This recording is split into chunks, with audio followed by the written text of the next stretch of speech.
Hey everybody, I hope you enjoyed last week's episode on Justice League of America, and we're going to continue our Justice League March Madness as we get ever so close to the Snyder Cut of Justice League. Now on today's one-shot, we are going to talk about Zack Snyder. This episode was recorded a couple of months ago, and that was before we knew that the Snyder Cut would be a 4-hour movie.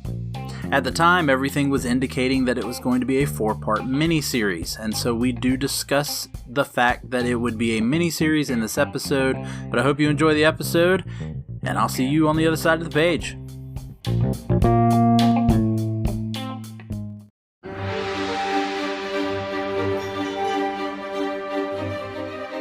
Welcome to Moving Panels One Shot. We're going to have a short little nerdy conversation.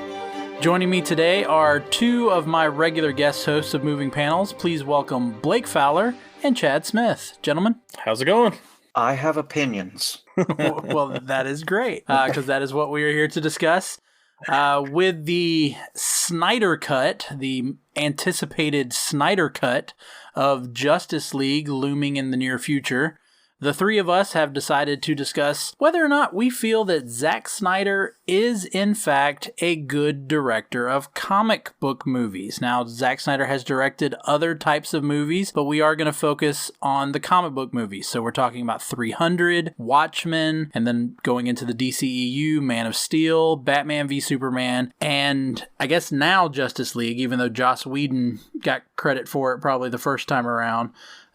He's now getting credit for it here with this Snyder Cut. So that's what we're going to discuss. He's considered a revolutionary director, a imaginative director, but we're really going to talk about, does it make him a good director? Is he able to actually pull off these epic comic book superhero movies? Blake, I'll let you go first. So just broad strokes here to start at the beginning. I like Zack Snyder. I enjoy Zack Snyder's, I guess, initial vision for his movies. I'm going to say that the follow-through isn't always there and leaves me wanting a lot to be desired in some cases. So just initial comments, he's good, maybe not great to start with. Maybe somebody can change my opinion here. Man, I don't know. I have very mixed feelings about it as well. He kind of boxes himself in, unfortunately. Like he has great vision. I think he has good follow through. The problem is that he follows through with the same thing too often. So I was kind of laughing, chuckling a little bit when Laramy said revolutionary director.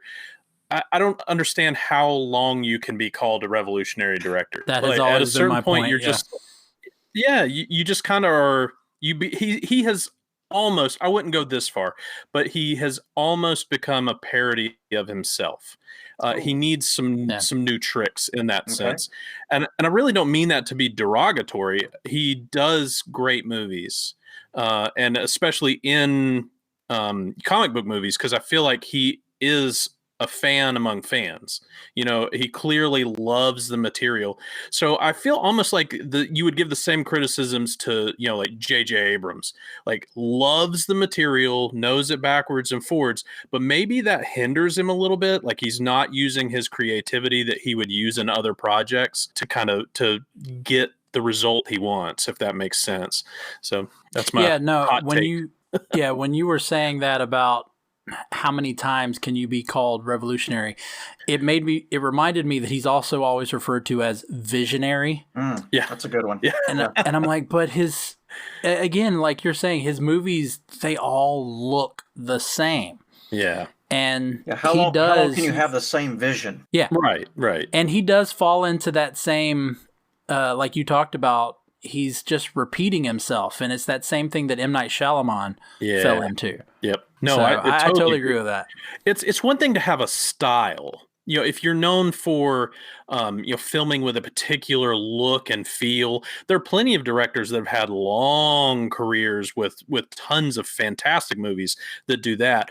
He drifts towards the style directing the movie, though, instead of the style just being his signature on the portrait, if that metaphor makes any sense. No, yeah, it does. So I was going to say, so here's my question then. Was 300 just too popular and too acclaimed by audiences that he stuck with it for that reason. That style of his, all the slow motion takes and the heavy contrasting in the film. Well, I think it's almost unfortunate that he got Watchmen right after that, because Watchmen fills the same niche. Like the aesthetic that he uses works very well for that, like the super dark textures that he likes so much. And then you saw like this complete contrast where he had to then take arguably the brightest of superheroes in the next turnaround at bat. And so he's got Superman. So then you saw almost comic, camera flares and just these bizarre things you'd never seen him really deal with before. And I kind of wonder if that sequence of events didn't shove him back into the corner of, 300 Watchmen worked, and he didn't necessarily get as well received when he jumped into the Superman car. And so that just sort of left him, I kind of feel like left him going back to the crutch of what made the first two good. Does that make sense? Yeah, agreed. Yeah, I think that was the problem, because 300 and Watchmen, the source material was gritty and dark and bloody and, all of that. And then, like you said, you're now giving him the ultimate Boy Scout. Yeah. I mean, even just visually, though, going back and forth between the comics, Superman is clearly a much brighter, more colorful art form to be not, he wears all three primary colors. Yeah. So, I mean, it was tough for him to do, but I kind of wish that, maybe somebody had come alongside him and helped him a little bit. I feel like, you can always second guess what's going on in Hollywood. Obviously, big people make entire careers out of it. But, maybe a producer that had really taken him and shown him the ropes a little bit more on making this movie instead of, the niche movies he had made before. But I still think that you see a clear vision in what he's trying to do. And I do appreciate that. Yeah, I think he's got a plan, certainly. And again, like you said earlier, he kind of boxes himself into that almost one-dimensional of what he's going to do. But it pays off for me from Batman's point of view in Batman versus Superman, that dark, gritty, brooding Gotham that I love so much, being a Batman fanatic. Like, he takes that and does a really good job with it. Except he tries to make Superman the dark one. Just from Batman's perspective, he does a good job with it. Yeah, his Superman. It's tough to watch him, break Zod's neck every single time I watch Man of Steel. It just is. Yeah. Well, see, and that's the other thing. Did Snyder suffer from having to follow Nolan's trilogy? Oh. Yeah, that was always going to be hard to follow. So, of course, he wants to separate himself. But you're talking about two guys that have very clear visions of what they want to do. I don't know that Zack Snyder's the kind of guy that really would have taken Nolan's Batman to heart and had to differentiate himself. He's got enough vision of what he wants to do, I think. Yeah, I'd agree with that. So, so are you saying that so again, with making my connection back to M. Night Shyamalan started off so strong with The Sixth Sense. Then he had to follow that with Signs. And then it just kind of seemed to go downhill from there. Are we saying that 300 was too high of a peak and then Watchmen was the turn? Or did he improve with Watchmen and then Man of Steel was the turn? I think you got to look at, if you're going to talk about this, and maybe here's where we might differ a little bit. You've got to look at director's cuts of these films for me. Maybe I'm going to go a little deep here, but if you want to see his true vision and like watch him follow through on what he wants to do and not have a studio step in and cut it for runtime or what have you, Watchmen's really good. I really enjoy Watchmen. For my money, Watchmen and 300 are right there together for him. Watchmen, I think, it was better than 300, just because he had to grow in using different characters. Yes, the literal characters are different, but in 300, you had 300 of the same dude. There is zero aesthetic difference. It's the perfect Greek model, in as little armor as you can get away with. Yeah, so a little. And then you've got so many different textures moving into Watchmen. It's such a different book in that sense. And I think he captures a lot of people a lot of people going into it really thought that Alan Moore's Watchmen was unfilmable, that it could not be turned into a movie. Including Alan Moore, if we're fair. So, Yeah. He has a lot of opinions on that. But you look at it in Zack Snyder, it's a pretty honest interpretation of a living, breathing comic book as far as Watchmen goes. Yeah, I would totally agree with that. And especially to deal with that bizarre of a story in the sense that it's not timeless. Like Watchmen was written for a very specific moment in history. And I felt like he extrapolated that as well as one could to, a much broader modern day interpretation without having the height of the Cold War pressing down on you, giving that, kind of heat to it. But yeah, I love Watchmen as well. I think the trouble became, when he had to translate that into Superman. And I personally feel like you just have this kind of bizarre, a little bit of a hiccup as he has to make this jump into a much more mainline comic book instead of, two of the darkest graphic novels that have ever come out. So he just had a little bit of trouble with that transition. I still like to go back though to just, I appreciate that you always know what his vision is. He carries through well, even if you don't necessarily like the outcome. Like he clearly has a way that he wants to do it, all that kind of stuff. And that's true of Man of Steel as well. There are great moments in that movie. The bus scene when he's a kid. I mean, that is a fantastic, directorial choice he made with that. I love moments of that movie. It's just that he clearly struggled with putting together an entire cohesive story that honors the source material well. Yeah, I think, again, going kind of what we're saying, with 300, it was Zack Snyder getting to do what he had envisioned. And that's where the whole visionary director came from. After he had succeeded so well with the remake of Dawn of the Dead, it was like, okay, giving him full reign to do this. I think Watchmen, I agree. I love Watchmen. I think Watchmen's a great movie. I think it didn't work for audiences because, as you said, the source material. Yeah. I think it was that people didn't understand it. People didn't get that type of superhero story. Yeah, you're dealing with like a period piece almost. Yeah, but you're also dealing with this whole separate, superhero universe that was not a Marvel universe, not a DC universe. It was this separate universe, and I don't think people knew how to handle that, which we've seen with other type of quote-unquote superhero movies. I mean, like Push and Hancock, that were kind of these separate stories. They don't really hold for audiences. Then you get into Man of Steel, and I really think, I agree with Chad that the cohesiveness of Man of Steel didn't really work. And of course, that ending, as Blake, you mentioned, just hit people so much that Superman kills Zod at the end of that. And then the going so dark with Batman v Superman. But going back to your point, Chad, that you were making about his style, his vision that he has going into a movie, we're talking about this now because of Justice League.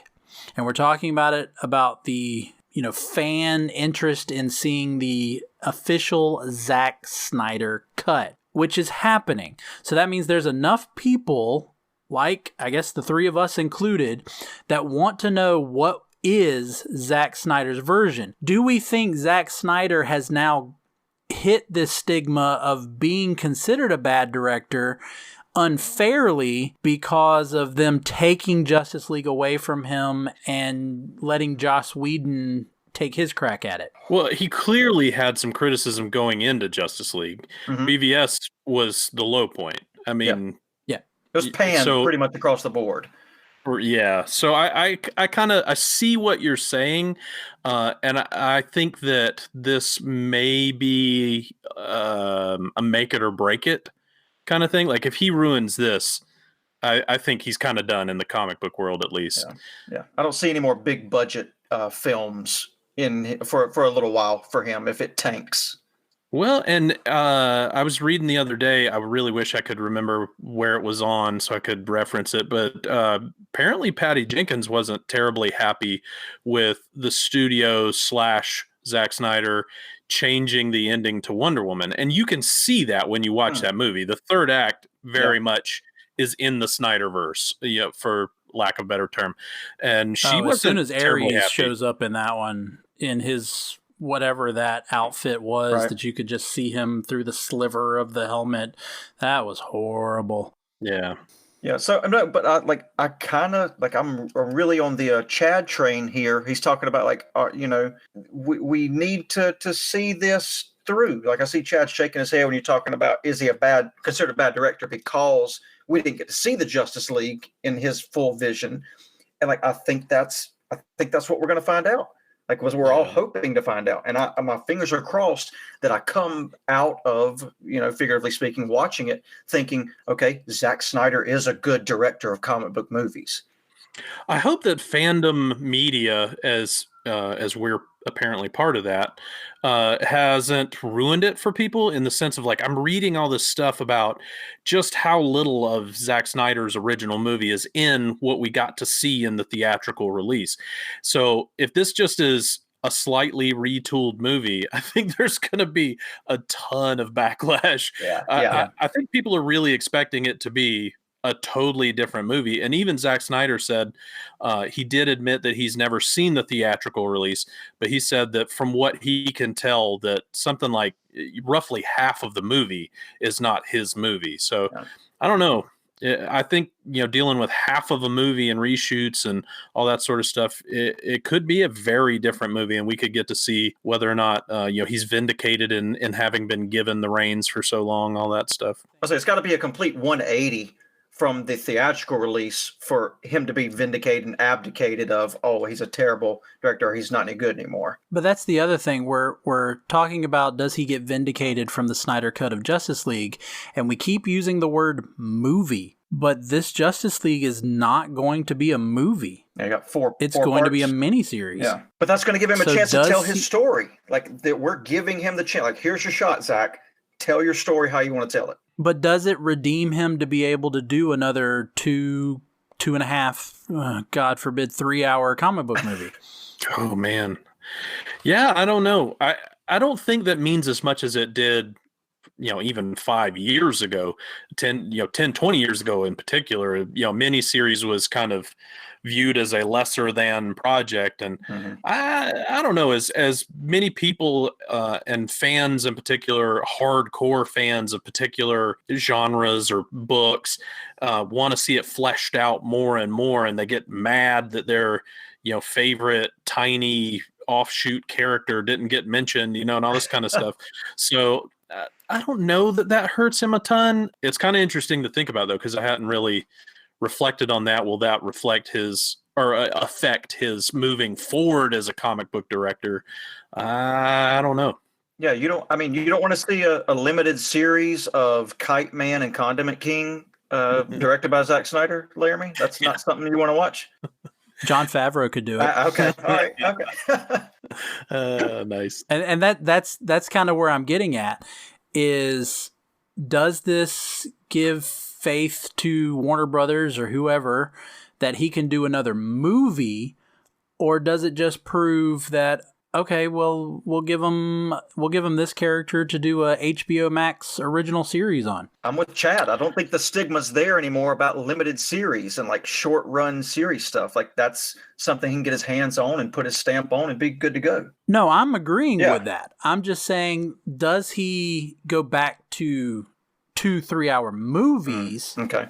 Or does this put him in the realm of doing a limited series on HBO Max? I don't know. That's getting way more meta. You're talking about theaters starting to kind of collapse, perhaps, and as things moving to online streaming all the time, and who knows? As far as Snyder goes, I don't know.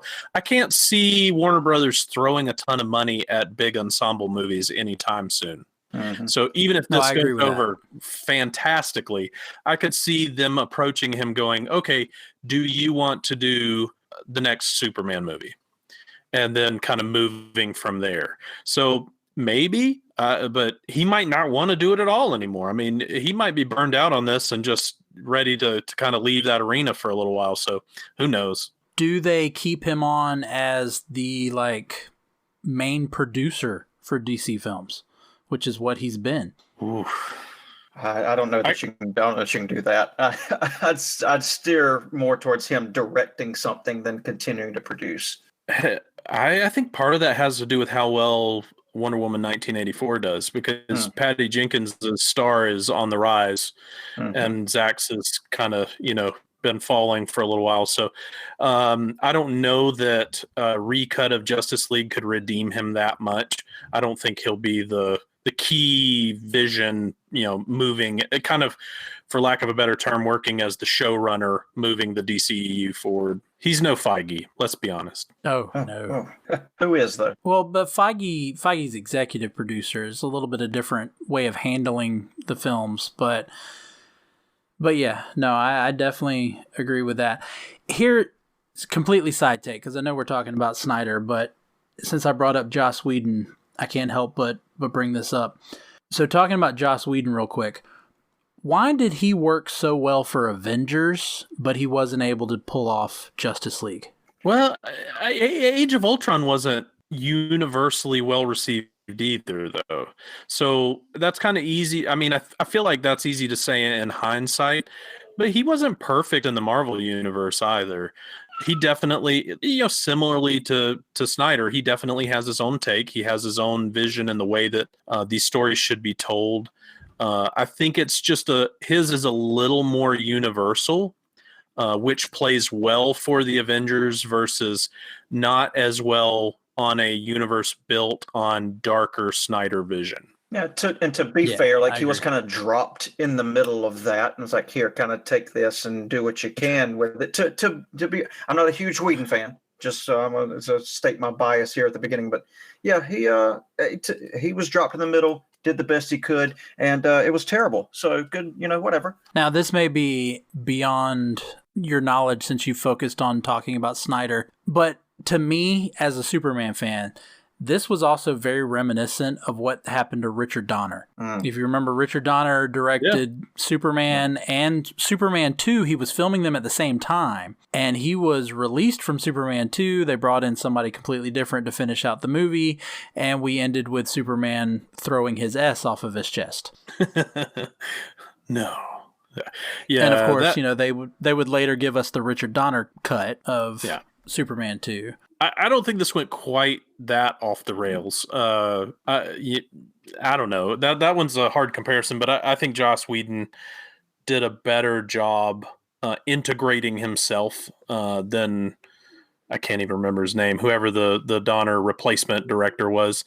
So that one's, I see where I definitely see what you're saying though, and you can I could follow that argument with some of the comedy in particular. You definitely got some Joss Whedon type humor that had not been in this universe before, stuff like that. Yeah. Well, Richard Lester, by the way, was the guy who replaced Richard Donner. It's always confusing because they're both named Richard. But that's the thing. That's always the case. You go back to Superman, as iconic and memorable as Superman the movie was, and then Superman 2, like you talked about, it's a great beginning, and then all of a sudden something changes and it gets a little campy. Then in the 90s, I know Blake and Chad, you can both speak to this, it happened again with Batman. We went from Tim Burton directing Batman Returns, then we switch over to Joel Schumacher, and the Batman movies just took this extremely hard turn. What are you talking about? I thought they were one unique vision. No, I'm totally joking, obviously. I would compare Burton a lot to Snyder, actually. Like, they're both in that visionary, revolutionary, highly stylized director. And although wasn't Schumacher? Oh, man. I would say cartoonish more than stylized. Yeah, Schumacher definitely, especially in the mid to late 90s, did have his specific, grouping of movies you can point out as Schumacher films. I would not call them revolutionary or visionary. He just had his own style. Mhm. So, Yeah. man, that brings up an interesting parallel, though. So, did Tim Burton just kind of know when to get off that train?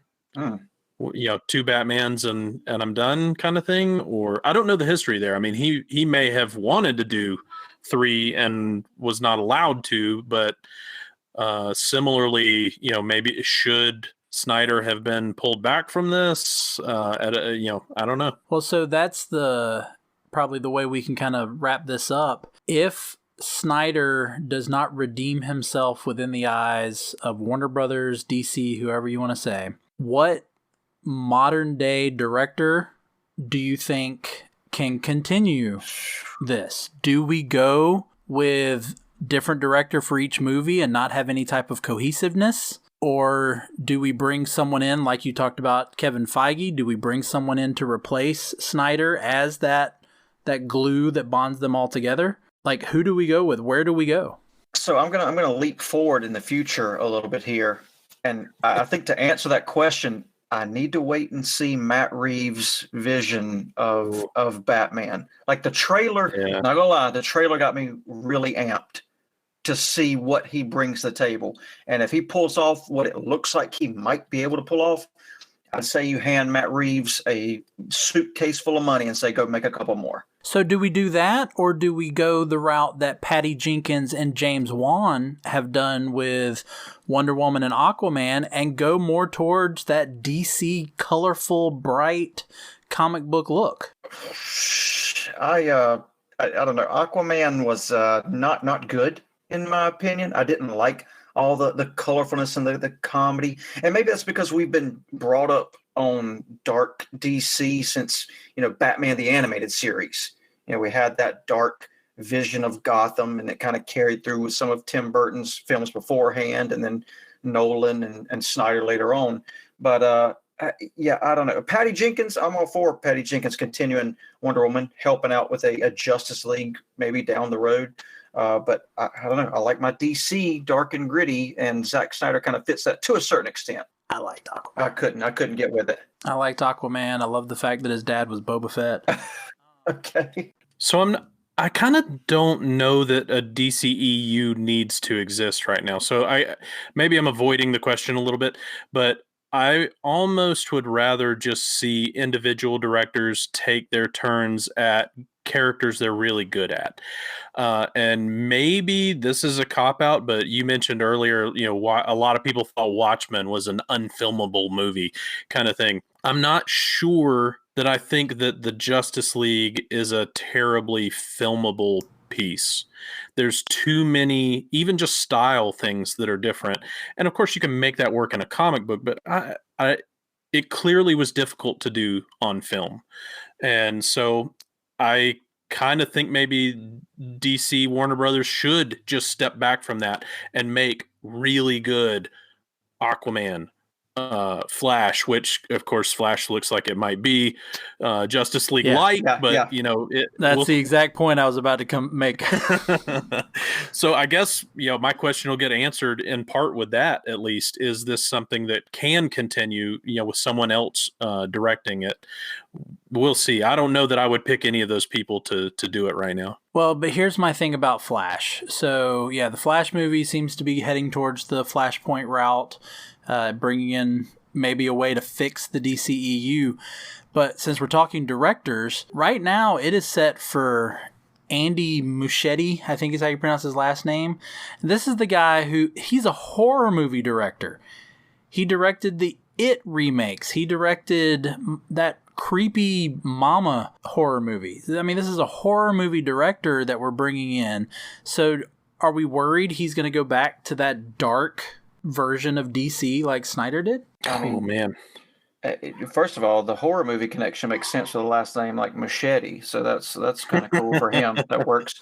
But I don't know that you want to go that dark. I know Snyder started kind of veering that direction, but for Warner Brothers' sake, they want to put as many butts in the seat as possible. And to do that, they need to keep them PG-13 and somewhat lighthearted.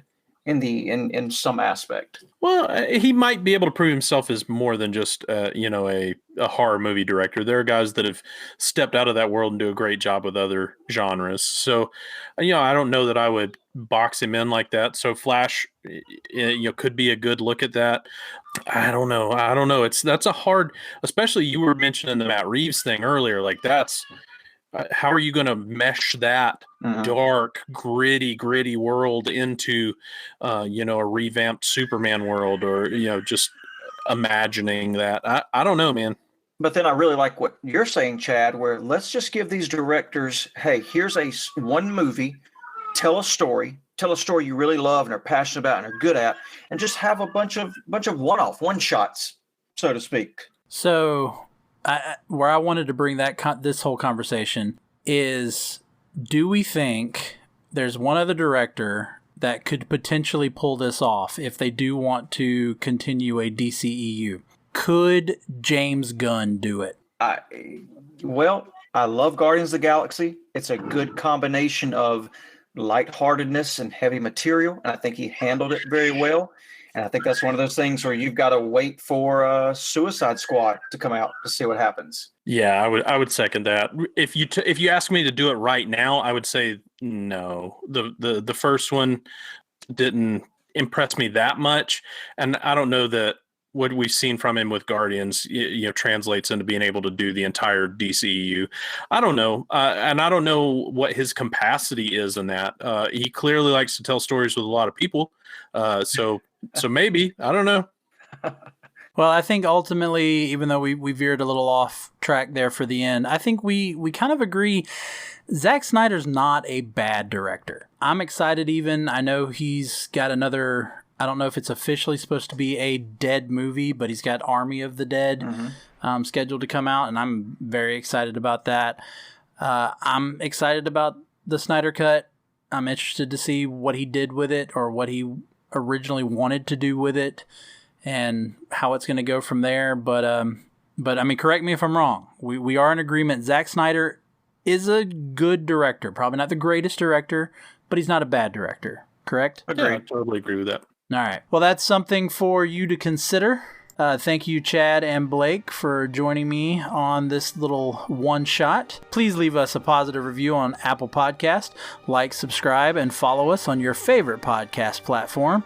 And even follow us on social media. We are at Moving Panels on Facebook, Twitter, Instagram, and TikTok.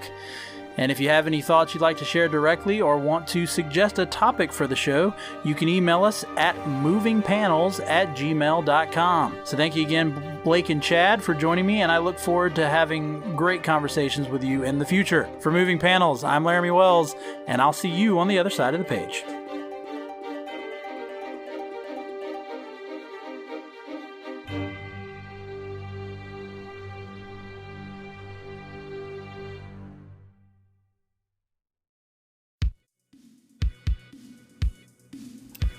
Hello movie viewers and fellow movie lovers. My name is Tim Williams, and I'm the creator and host of Movie Views Presents the 80s Flick Flashback Podcast. See, I love the 80s, and I have a great appreciation and nostalgic passion for the classic 80s flicks that birthed my love for movies and ultimately helped shape my childhood. On each episode, I'll discuss, with a special guest co-host of course, a different film from the 1980s.